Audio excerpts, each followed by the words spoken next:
30 우두머리 중 세 사람이 바위로 내려가서 아둘람굴 다윗에게 이를 때에 블레셋 군대가 르바임 골짜기에 진쳤더라.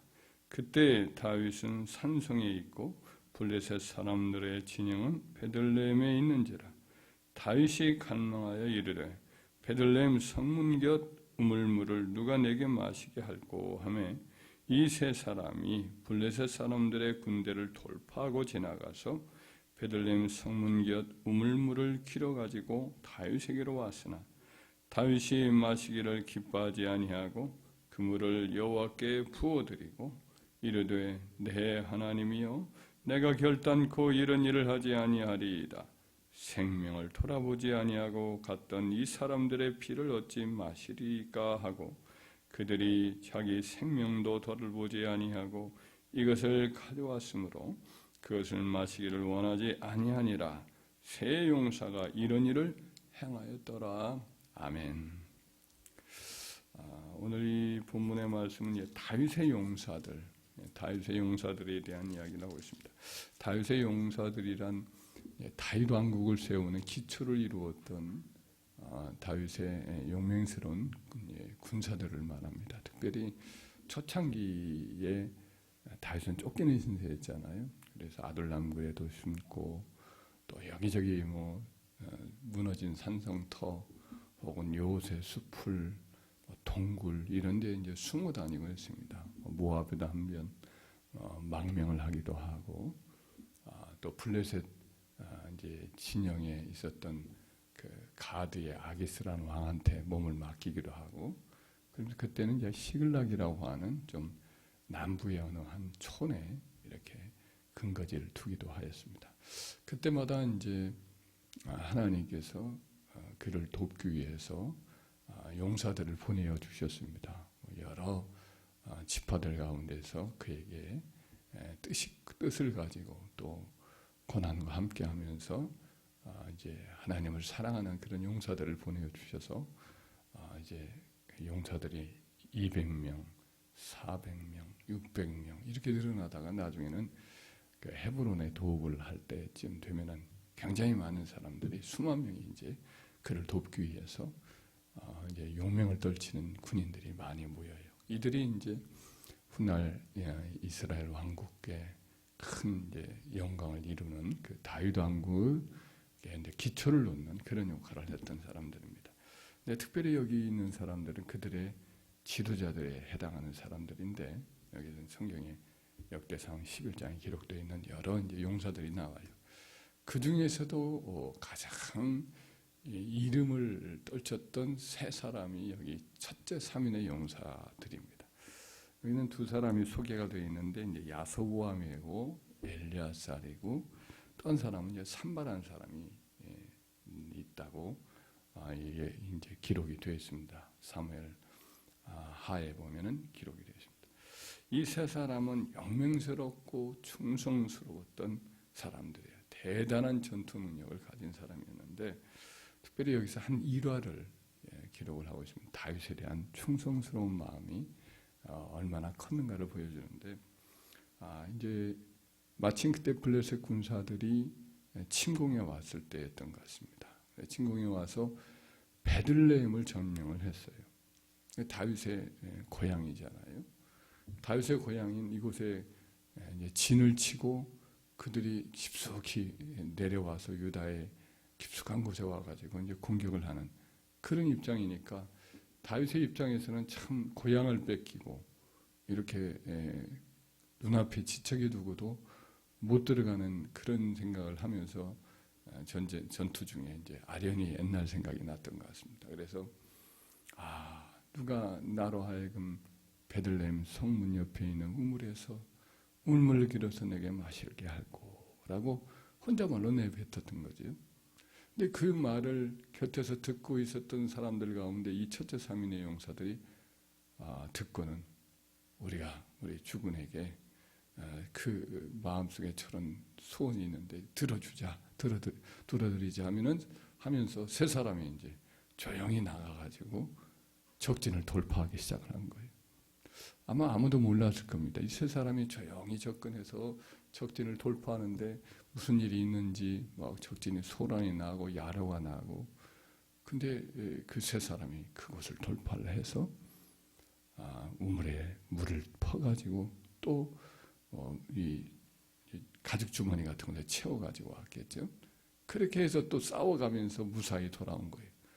나중에서 이제 그것을 전투 중에 막 소란이 일어난 걸 보고서 누가 무슨 일이 있느냐 봤더니 그 3인의 용사가 가서 그런 일을 하는 걸 알고 마음을 졸이면서 이제 지켜본 거죠. 근데 무사히 돌아왔는데 다윗 앞에 탁 이렇게 무릎 꿇고 주군이시여, 다윗의 성인 이 베들레헴의 성문 옆에 있는 우물물입니다. 드십시오. 이렇게 하면서 드리는데 다윗이 그것을 이제 보면서 한편으로는 그들의 충성스러움, 자기들의 생명을 돌아보지 않고 자기를 기쁘게 하려고 이렇게 가져온 물을 이렇게 보면서 너무 참 감격스럽죠.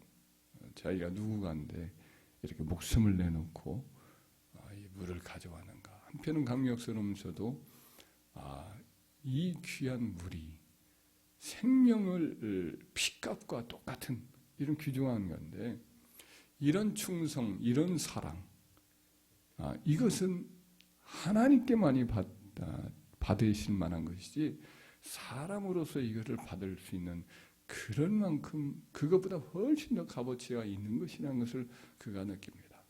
감히 사람인 내가 하나님께서 받을 이런 사랑, 이런 충성을 받는가 하면서 마시기를 원치 않습니다. 그렇게 마시라고 해도 마시기를 원치 않고 그것을 여호와 앞에 부어드립니다. 이 여호와 앞에 부어드렸다는 것이 아마 그때 당시에 이제 제사장이 이제 에봇을 입고 와서 함께 동행을 했으니까 그 에봇을 벗어놓고 그 에봇 앞에서 부어드렸던지 뭐 다른 여러 가지 작은 구별되어서 이것은 여호와의 제단이다 하면서 드렸는지 그것은 확실치 않습니다만 분명한 것은 그 물을 하나님께 따라 드린 거죠.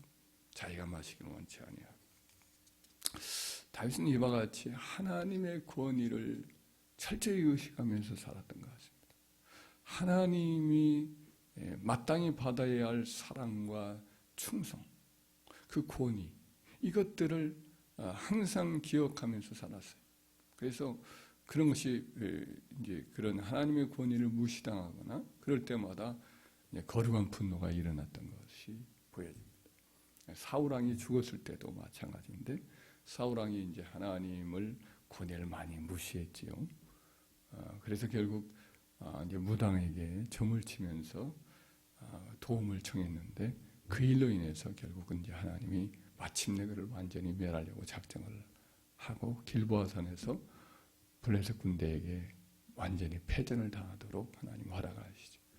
그때 그 전투 중에 그도 죽고 그의 아들들도 다 죽었는데 마침 이제 그 전쟁이 끝나고 났는데 그 시글락에 있던 이 다윗에게 누가 쫓아와요.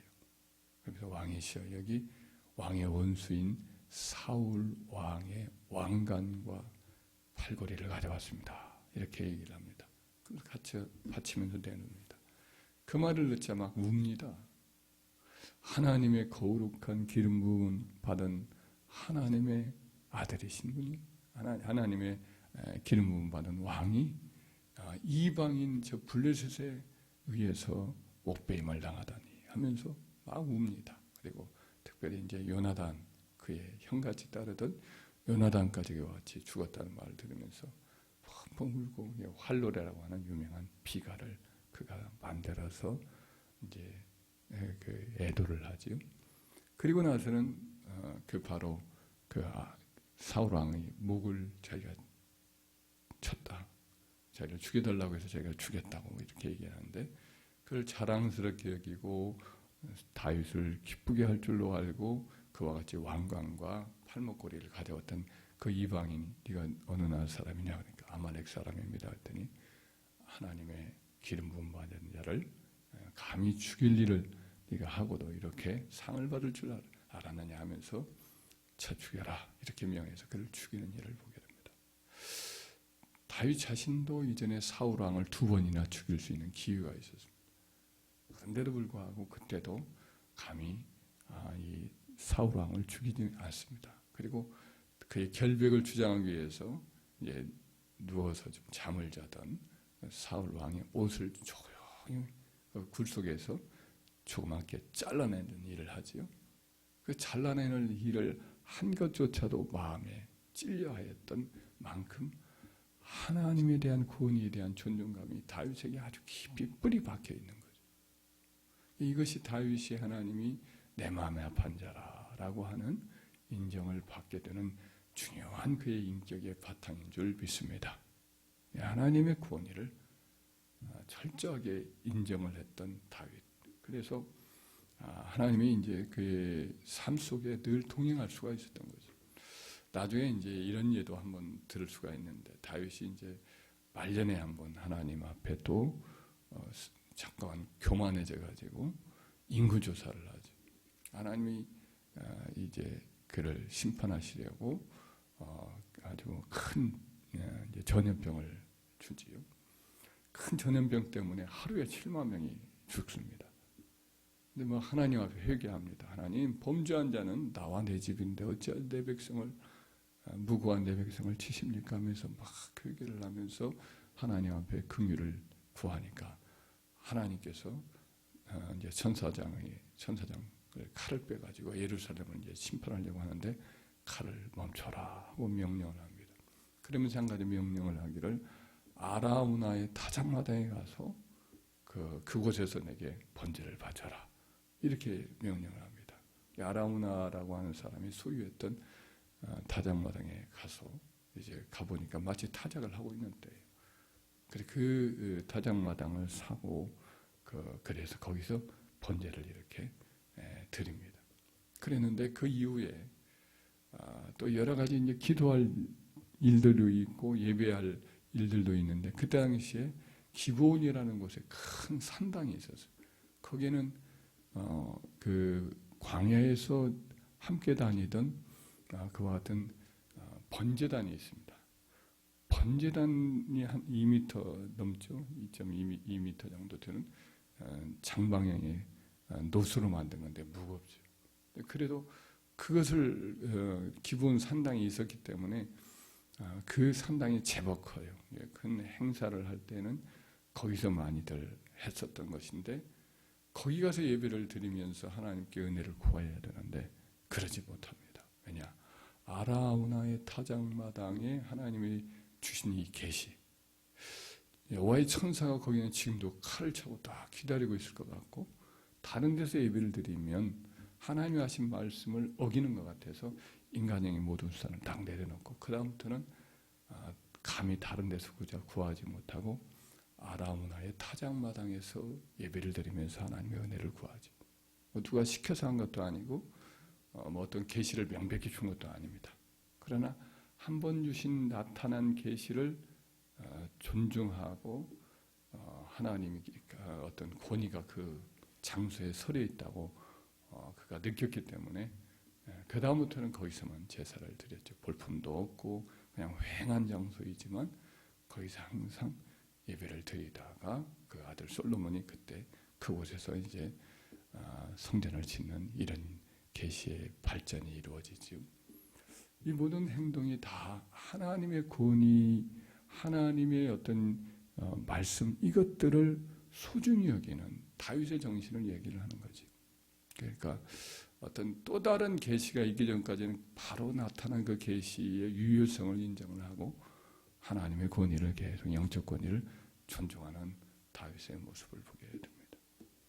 이런 다윗과 달리 그의 아들들, 그의 후손들은 이제 하나님의 권위를 자꾸만 무시하곤 해서 화를 입기도 하죠. 우시야 같은 경우 제사장이 많이 드리는 분향단을 가서 자기가 분향을 하겠다고 나섰다가 이제 문둥병이 되기도 하고 그러다가 망하는 나라가 어려움을 겪고 죽게 되는 그런 일들도 그의 후손들 가운데 종종 나타나곤 하였습니다. 다윗과 많이 다르죠. 성경에 보면 또 이제 기독교 초대교회 때 거짓 교사들이 나타났는데 거짓 교사들의 잘못된 행태가 여러 가지가 나오는데 그 중에 아주 특징적인 것이 뭐냐면 어떤 권위에 대해서 아무런 존중감이 없어요. 하나님이 세운 권위가 있으면 그 권위를 존중을 하고 그래야 되는데 그 권위를 완전히 무시하고 교만해져서 자기가 이렇게 그 권위를 내세우면서 행하는 것이 참 많이 있습니다. 그래서 베드로 후서 2장 10절에 보면 특별히 육체를 따라 정욕 가운데 행하며 주관하는 일을 멸시하는 자들에게 형벌을 하실 줄 아느니라. 이들은 당돌하고 자긍하며 떨지 않고 영광 있는 자를 비방하거니와 더 큰 힘과 능력을 가진 천사들도 주 앞에서 그들을 거슬러 비방하는 고발을 하지 아니하느니라. 그러나 이 사람들은 본래 잡혀 죽기 위해서 난 이성 없는 짐승 같아서 그 알지 못하는 것을 비방하고 그들의 멸망 가운데서 멸망을 당한다. 그러니까 이 거짓 교사들은 하여튼 위에 있는 어떤 권위 이런 것들을 무시하고 비방하는 것을 조금도 서슴지 않아요. 하나님이 세상에 세우신 위인 권위가 있고 영적 권위가 있습니다. 그러니까 교회 목회자들이라든지 또 세상의 권위 질서 속에 하나님이 세운 권위 질서가 있는데 하나님이 세운 권위 질서를 비록 사람이지만 하나님 권위에 의해서 세워졌단 말이죠. 그런데 무작정 막 비난을 하고 욕을 하고 비방을 하기를 두려워하지 않는단 말이에요. 이런 것들은 거짓 교사들의 모습이고 이게 곧 일종의 마귀적인 교만의 요소가 있는 그런 열매를 맺고 있는 거죠. 물론 하나님 외에는 모든 권위가 상대적이지요. 하나님 권위 외에는 모든 권위가 상대적이지만 하나님이 기름 부었고 하나님이 권위를 세워줬으면 하나님 때문에 그런 권위를 무작정 막 비난하고 멸시하고 도전하는 것들은 두려워할 줄 알아야 되는데 인간의 어떤 약점, 허물이 있으면 무작정 막 비방하고 욕설을 하고 그 권위를 깎아내리고 이런 모습들이 우리 인간의 마음속에 있단 말이죠. 이런 것들은 우리가 조심을 하고 또 다윗이 가졌던 이 귀한 마음은 우리도 본받아서 항상 순종하고 존중해서 하나님의 영적 권위와 능력 아래서 우리가 은혜를 받고 그 결과로 주의 손에 우리가 붙들려 쓰임받는 하나님의 사람들 다 되기를 주의 이름으로 축원합니다.